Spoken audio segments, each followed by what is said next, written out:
Hello, you're watching VNA News and now headlines. National Assembly Chairman Nguyễn Sinh Hùng holds talks with Hungarian counterpart Kovar Laszlo. Workshop discusses ways to develop sustainable beef dairy industry. Vietnam's GDP growth likely to exceed 6.5% in 2015.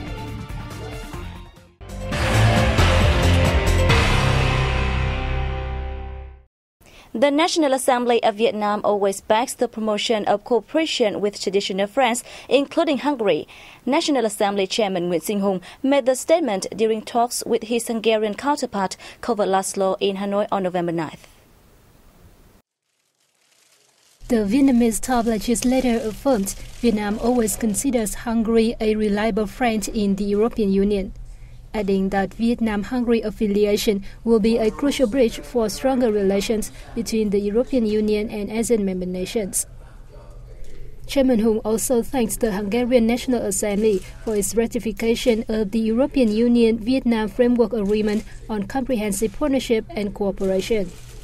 He expressed his hope that the Hungarian legislature will support to the early signing of a free trade agreement between Vietnam and the European Free Trade Association.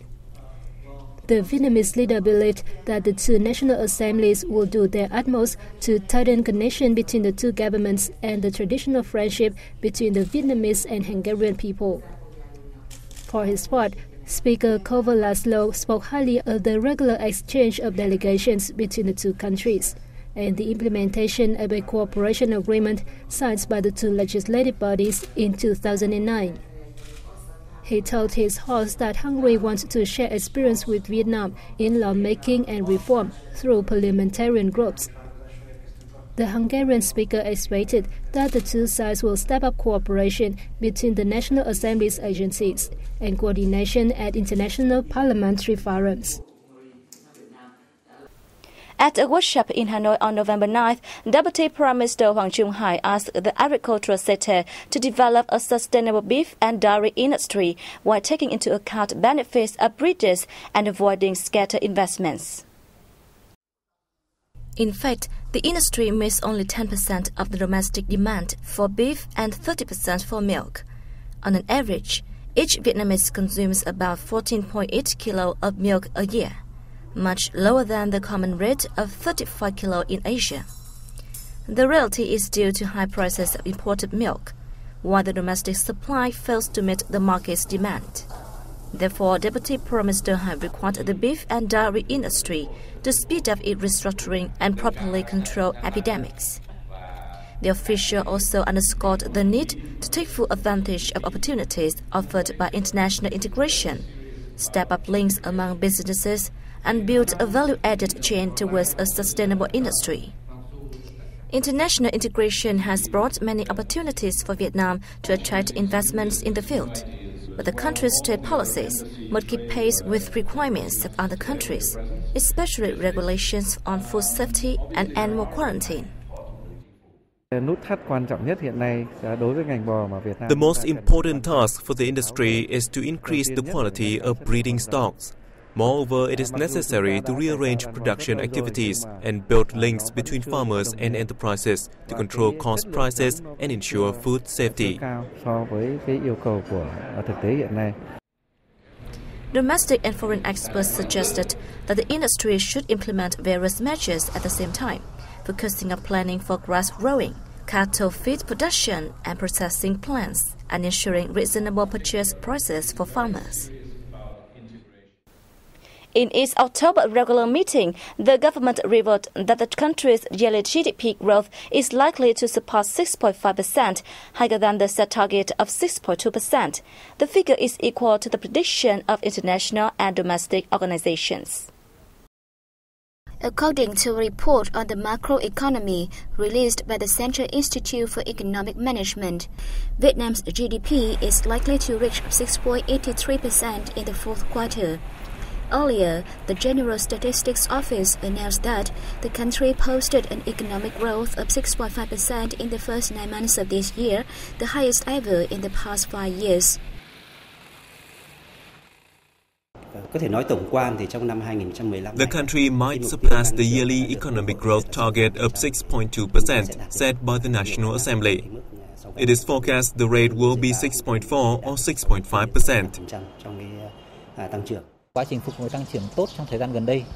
The economy has seen steady recovery, combined with the development of businesses and improvement in investor confidence.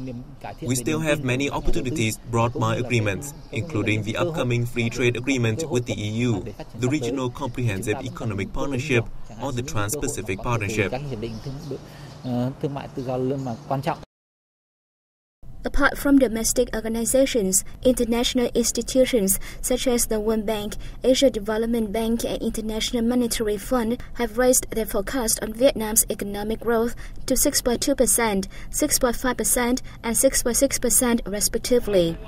These adjustments was based on positive assessments of Vietnam's possible economic recovery.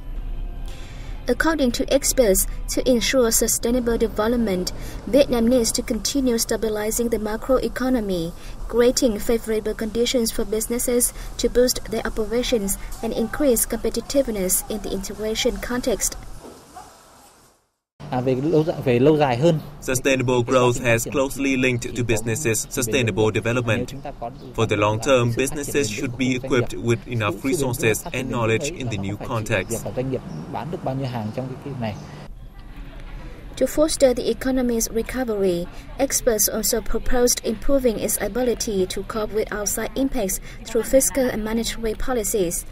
Vietnam should also focus on developing the agricultural and mining sectors since they are the country's strengths.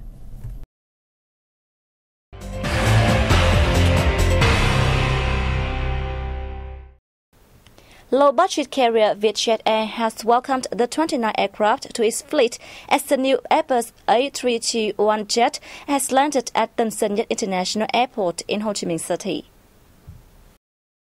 It is the 10th among 100 planes Vietjet Air ordered from European aviation giant Airbus. The A321ceo Chocolate is the latest version of the narrow-body Airbus genre.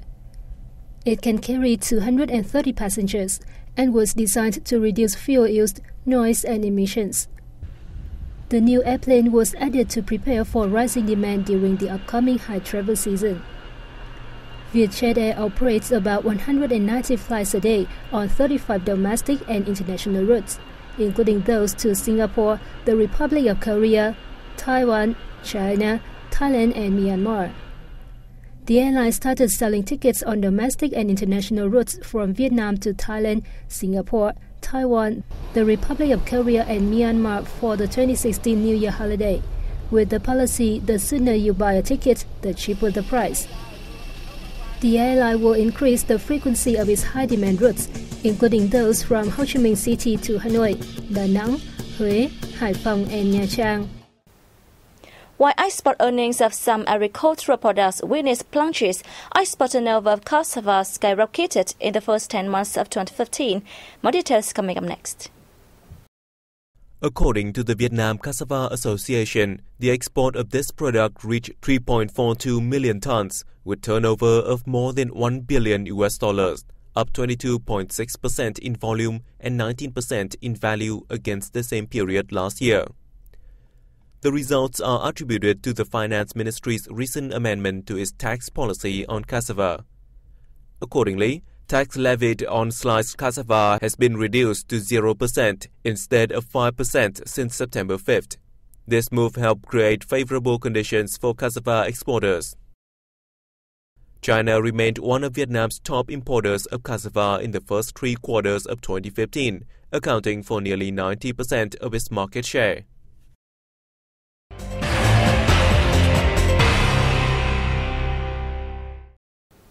To make a musical instrument is no less art than chiseling away at rock to make a sculpture. This applies in particular to Dao Xuân Soat, an artisan from a village in the outskirts of Hanoi. Our next story shows Mr. Soat's work and his life mission to preserve an ancient tradition in today's fast-paced modern world.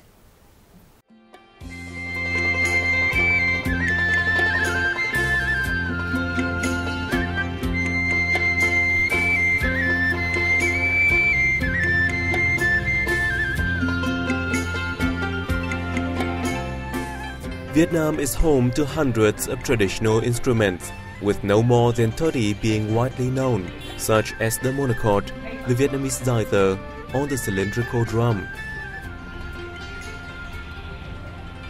Strolling the streets in downtown Hanoi, it is not difficult to find a shop where you can buy or just contemplate Vietnamese traditional musical instruments. However, if you wish to know how a musical instrument is made, join us in our trip to Dao Sa village in Ung Hoa district. For more than 200 years, Dao Sa village has produced numerous musical instrument makers, but their number has dwindled dramatically, with only one man left to carry the torch today. Born into a long line of musical instrument makers, Dao Xuân Soạn is a natural at bringing music to life. Now in his 70s, Mr. Soạn has devoted over 40 years to the art of crafting musical instruments. Despite a series of ups and downs, his little shop in Dao Sa village has never failed to produce high-quality pieces of art.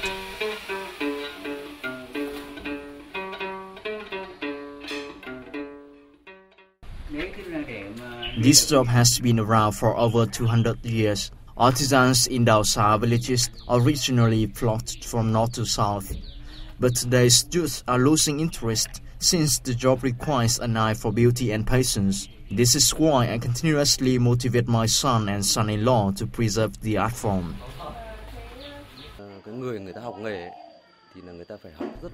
The toughest part of this job is the duration of training. It takes far too long to learn how to make all the instruments.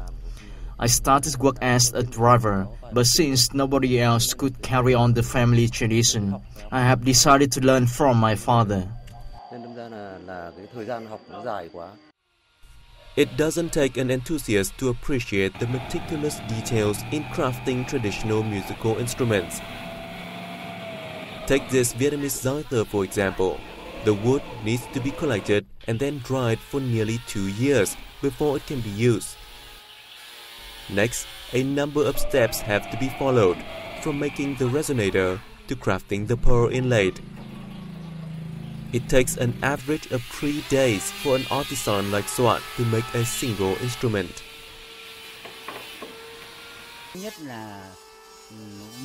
The basic principle of making a perfect instrument is choosing the right wood.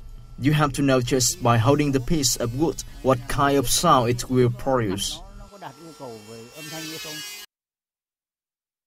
Nguyễn Văn Liên is a musician and a close friend of Mr. Soãn's family.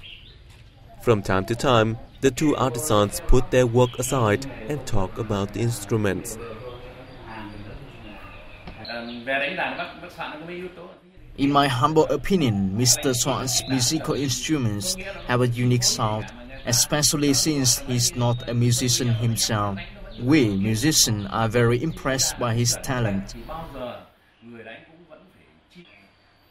People who love traditional musical instruments travel from far away to Dao Sa village just to buy a high-quality instrument from Mr. Soạn.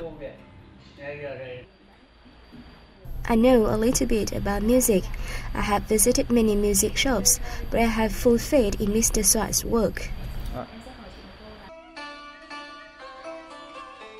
Vietnam is opening up to regional economic integration and globalization, which puts cultural wealth at risk of being forgotten. As such, artisans like Dao Xuân Soạn are fighting an endless battle to conserve a traditional art form in order to ensure that ancient cultural values are not swept up in the current of modernization and industrialization.